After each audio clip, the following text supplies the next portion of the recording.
সকলে এখানে উপস্থিত হয়েছে একটি দিনী প্রতিষ্ঠানকে সামনে রেখে। আমরা মুসলিম, আল্লাহ তাআলা তিনার জমিনে আমাদেরকে পাঠিয়েছেন তিনার ইবাদত করার জন্য। আমরা যারা এখানে উপস্থিত আছি, আমরা বিভিন্ন রকমের বালা মুসিবত থেকে, অসুস্থতা থেকে, সমস্ত রকমের খারাপি থেকে আল্লাহ আমাদেরকে হেফাজত করে তিনার একটা পবিত্র মজলিসে আসার বসার ব্যবস্থা করেছেন। তার জন্য সকলে প্রাণ ভরে শুকরিয়া আদায় করি, বলি আলহামদুলিল্লাহ। তারপরে যারা সেই মহামানব হযরত মুহাম্মদ মুস্তাফা সাল্লাল্লাহু আলাইহি ওয়াসাল্লাম, আল্লাহর পরে জিনার স্থান, তিনার প্রতি শান্তি বর্ষিত হোক, সকলে বলি সাল্লাল্লাহু আলাইহি ওয়াসাল্লাম। অতঃপর যারা আজকের সভার সম্মানীয় সভাপতি এবং উপস্থিত উলামায়ে কেরাম, দিনিয়াতের শিক্ষক, জিম্মেদার এবং গ্রামবাসী শিক্ষককে সকলকে আমি জানাই আমার অন্তরের অন্তঃস্থল থেকে অভিনন্দন মোবারকবাদ। আমি আপনাদের সম্মুখে ওয়াকফ সম্বন্ধে দু চার কথা আলোচনা করব ইনশাআল্লাহ। আমরা সকলেই জানি এই জমিন, আসমান, চন্দ্র, সূর্য সমস্ত কিছু আল্লাহ তাআলা সৃষ্টি করেছেন। আল্লাহ তাআলা আমাদেরকে বসবাস করার জন্য জমিন দিয়েছেন, আসমান থেকে পানি বর্ষণ করেন, জমিনে আমাদের জন্য সবজি এবং খাবার ফলমূল উৎপাদন করেন। কিন্তু এই জমির একমাত্র মালিক হলো আল্লাহ। আমরা পৃথিবীতে বসবাস করার জন্য পর্যায়ক্রমে আমাদের নামে কিছু জায়গা সম্পত্তি থাকে, কিন্তু এই জায়গা সম্পত্তি থেকে কিছু নেক মানুষ, সৎ মানুষ আল্লাহ তাআলার উদ্দেশ্যে সাদকায়ে জারিয়ার নিয়তে গরীব, দুস্থ, অসহায় মানুষের সেবার জন্য, দ্বীনের ইসলামের খিদমতের জন্য তাদের নিজস্ব সম্পত্তি তারা নিজের মালিকানা থেকে মুক্ত করে আল্লাহর নামে ওয়াকফ করে দেয়। সেটা হচ্ছে ওয়াকফ সম্পত্তি। এই ওয়াকফ সম্পত্তি আজ থেকে নয়, ইসলামের শুরু থেকে এবং হযরত মুহাম্মদ সাল্লাল্লাহু আলাইহি ওয়াসাল্লামের সময় থেকে এই ওয়াকফ জারি আছে। ওয়াকফের ইতিহাস 1400 বছর আগের ইতিহাস। হযরত ওমর রাদিয়াল্লাহু আনহু খাইবারে একটা জমিন পেয়েছিলেন।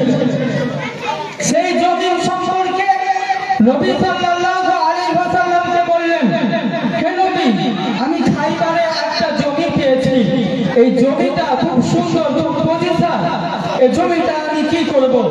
মুহাম্মদ সাল্লাল্লাহু আলাইহি ওয়াসাল্লাম মানবতা অবলম্বন বলেছিলেন, হে উমর, এই জমিটা যদি সুন্দর হয়, এই জমিটা তুমি আল্লাহর রাস্তায় গরীব, অসহায়, দুস্থ মানুষদের জন্য এবং ইসলামের সেবায় তুমি ওয়াকফে লিল্লাহ করে দাও। তুমি ইসলামের জন্য, আল্লাহর জন্য এটাকে তুমি আবদ্ধ করে দাও, তোমার মালিকানা থেকে মুক্ত করে দাও। ওমর রাদিয়াল্লাহু আনহু সেদিন ওই আল্লাহর জন্য তিনার জমিন ওয়াকফ করে দিয়েছিলেন, যেটা আজও পর্যন্ত ওই আরবে সেই জমিন থেকে দ্বীনের সেবা, ইসলামের সেবা, গরীব দুস্থ মানুষের সেবা চলে আসছে। বন্ধুগণ, ওয়াকফ সম্বন্ধে আমাদের ধারণা নেই। আমাদের যে সমাজে কি বিপদ চলে আসছে সে সম্পর্কে আমরা বুঝতে পারছি না। সেই ওমর রাদিয়াল্লাহু আনহু ওয়াকফ করলেন। শুধু তাই নয়, ইসলামের ইতিহাসে সর্বপ্রথম ওই 622 সালে মসজিদে কুবা ওয়াকফ হয় এবং মসজিদে নববী, যেটা নবীর রওজা শরীফ, এটাও নবী সাল্লাল্লাহু আলাইহি ওয়াসাল্লাম কিনে নিয়ে আল্লাহর রাস্তায় ওয়াকফ করেছেন। ওয়াকফের জমি যে কেউ, যে কোনো জমি ওয়াকফ করা যাবে না। তাই ইসলাম এত সুন্দর ধর্ম, যে কোনো জমি, যে জমিতে বিবাদ আছে, যে জমির মালিকানা ঠিক নেই, সেই জমিতে যদি মসজিদ হয়, সেই মসজিদ সূর্য হবে না। অতএব আজকে যারা বলে যে মসজিদ ভাঙতে হবে, আমি তাদের বলি, তোমাদের আগে ইসলাম শিক্ষা দিয়েছে যে জোর জবরদস্তি জায়গায় মসজিদ করা যাবে না। অতএব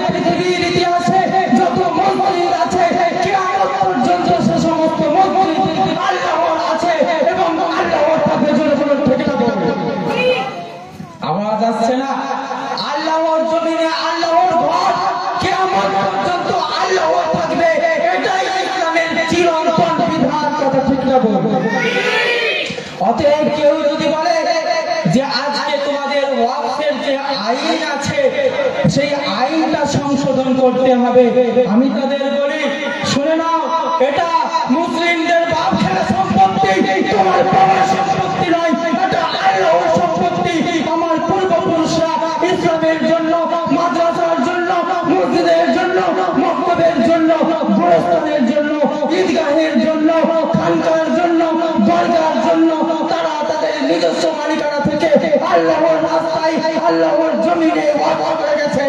এই জমিনে তোমরা যদি কালো হাত দিতে চাও, তোমাদের এই কালো হাত বেরিয়ে বেরিয়ে দেওয়া হবে ইনশাআল্লাহ।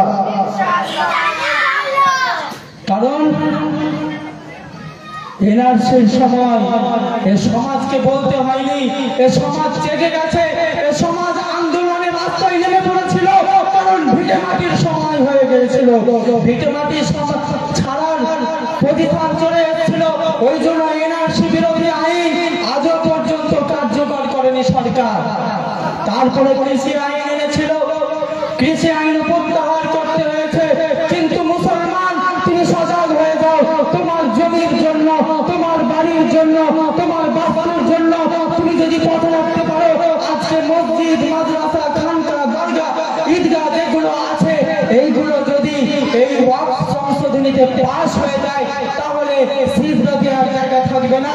আল্লাহ আল্লাহ বলার, জিকির করার, কোরআন তেলাওয়াত করার জায়গাগুলো ওই সরকার দখল করে নেবে, সেখানে তোমাদের অধিকার থাকবে না।